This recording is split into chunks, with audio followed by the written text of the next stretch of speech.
Hello friends, it's Miss Jackie from the Weston Ranch Branch Library, and today we are going to learn how to make pointillism art. Now, pointillism art is an art form in which you just use dots to create masterpieces. So I'm going to show you how to make one of these using paint, and I'm also going to show you how to use one making marker. So let's go ahead and get started. All right, let's take a look at the supplies that we are going to use. So you're going to need your paper, of course, to do your design on. You're also going to need a pencil. If you're doing the paint one, you're going to need a paintbrush. Of course, you're going to need paints. And then I also went ahead and grabbed some Q-tips here. Now, when we get to the marker ones, you're just going to need your paper and whatever markers you want to use. And then you're also going to want a pencil for that one too. So let's go ahead and get started with the paint. So I'm going to draw my design. When you draw it, you're going to want to do it a little bit lighter. I'm going to draw it darker in hopes that you can kind of see it on my camera.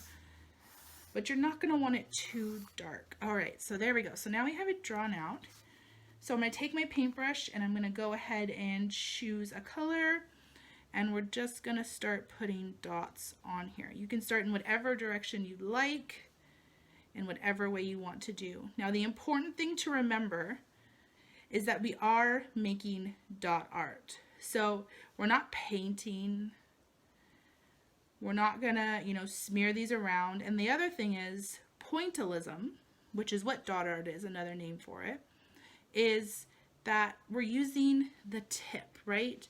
We're using the point. So as we're painting, we don't want to take this and we don't want to smash it into the paper. Number one, you're going to hurt your paintbrush. Number two, it's not going to be dot art then at that point. You're going to have too much on there and it's going to ruin your painting. So just take your paintbrush and gently dab it around. And just do it until you feel it's painted well. Now, the other thing is you don't need too much paint. If you can see, some of my dots are a little big, but it's all right. One thing about art, and I'm sure if you've watched other videos that I've posted, you are going to know, is that art is okay to mess up on. It's not going to be perfect, and we don't want it to be perfect. A lot of the best paintings in the world have little mistakes, or they found different ways to do painting because they messed up a little. All right, so my heart is done. So I'm going to set that there, and I'm going to switch over to the Q-tips. Now, if you don't have Q-tips, you could use the eraser part of a pencil. It's going to work exactly the same. So again, we're not pressing down super hard. We don't want to push too hard. It's going to indent your paper and it's going to leave you with giant holes in there. So we're just going to dab. Now you could, if you want to do this in a pattern. So maybe you would prefer to have straight lines. You could do it in straight lines like this. Very neat. If you want them to be exactly the same, you can make sure that your lines match up exactly. You might start to notice holes. So maybe if you decide you do straight lines, you might go back in and fill those holes up. So see, there's a couple holes there. I'm going to go ahead and put some more paint in there. And we're going to switch to another color. Let's go ahead and switch to blue. Maybe instead of straight lines, you want to do things that are zaggy. So you could zag like this. We can do some zigzags. You could do side to side. Really, it's whatever you want it to look like and whatever is going to help you get into a rhythm. Having a rhythm is kind of nice because then you just kind of keep going. Maybe you want it spaced in a certain way and your rhythm is going to help you space them correctly. It really does not matter as long as you are using the tip or the point of your utensil and just dotting. All right, so let's go ahead and switch to another color. Let's go ahead and switch to purple. Now you could go along the lines here if maybe you didn't want to see the lines anymore. Makes a nice little outline.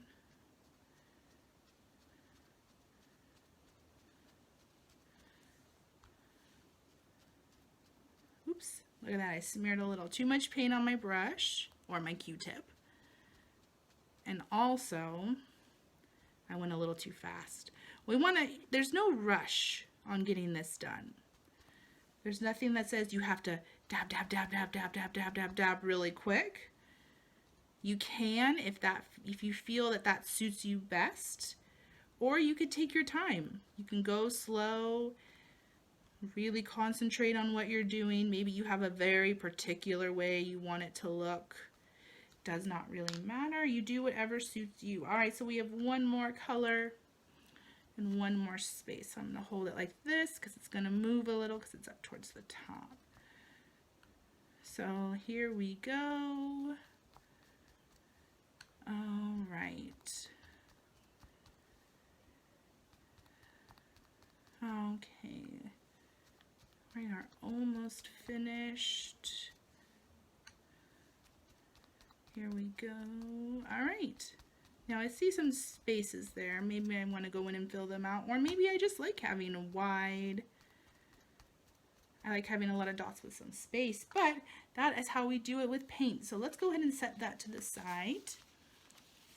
We're gonna move it and we're gonna get started on the marker one. So I already drew the pattern on the marker, same exact pattern. So I used the pencil, and now I'm gonna take my markers and I'm gonna start doing a thing. Actually, I'm gonna start with, let's go ahead and make a red heart.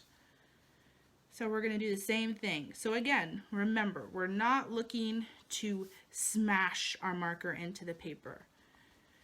When you do that, you're gonna damage your marker, and I'm sure you're gonna wanna use your markers again. It's gonna make it a little bit harder not to have that point there when you're coloring. We're just gonna do dots, hold the pen however you feel comfortable. Maybe if you find you do this way, it's spreading a little. So maybe you're gonna hold it just really straight as you go around and fill it in. Remember, you don't need to go too fast. If you go too fast, you lose your focus, and then you really have a lot of smears on there, and that's not something that we want.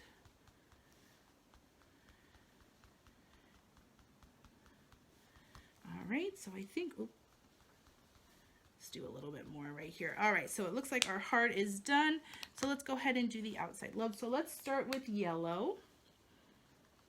And again, the same thing. Now, my yellow is a little bit brighter, so you might have trouble seeing it on the camera. It's very highlighted yellow, but it is there. And if you find that you've chosen a color that maybe doesn't really fit as well, you could put another color in there. So maybe I filled this and I say, you know, I don't really like that it's just a little too bright. It's a little, you can't see enough of it. So let's say that I fill it. And I go ahead and grab a different marker. Like, let's say I use this orange, and I put orange in there too. Then it's like confetti. We have a bunch of different colors in there. So you can do that as well. You don't have to do a whole lot. You can just do a little. Let's go ahead and do some purple. And if you're doing this with crayons, it might be a little bit harder. You probably won't be able to get the exact dots. Now, I'm not saying don't try it. I definitely think it's worth a try to see how it works. But don't expect to have small dots like this, because the point of your crayon is going to take a little bit more force. And we definitely don't want to be smashing crayons so that they break. We'll add some more. All right, and then let's go ahead and switch to green. We did green on the top, so let's do green on the bottom this time. Now, there's a lot of really famous pointillism paintings. Some you might actually see and not even realize that it was just dots they used. But they look really cool. I would suggest looking them up and seeing them because you're going to see a lot of different ways to do pointillism art. This is a very simple way that we're doing today. It's a perfect beginner status to start learning how to do this type of art. But when you take a look at the famous paintings that there are out there, you are going to see some that are just absolutely amazing. And it's crazy when you look at them to think that it's just dots, just like we are doing today. So let's go ahead and do the last one.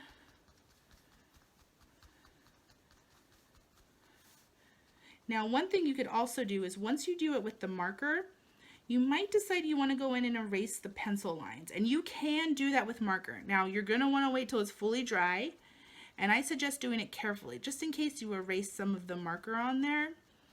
But you could, if you wanted, to go in and get some of those pencil markings off.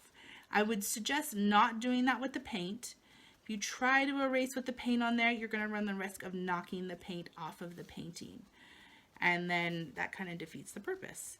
So if you want to erase, you can do it with marker, but don't do it with the paint. But look at that. We have done it. So we have a marker one, and we have one with paint. All right, friends, we did it. Today we made art using paint, and we made art using markers. Now don't forget, with this type of art, you can branch out and try other things. You could easily do something maybe with flowers, like that, or maybe you want to do something like this. I have a rainbow with some clouds, but you can do whatever you like. And when you're all finished with your amazing art pieces, don't forget to share them on Facebook and Instagram and tag us. We definitely want to see what you've created. Thank you for joining me today, and I hope you have an amazingly fantastic day. Bye.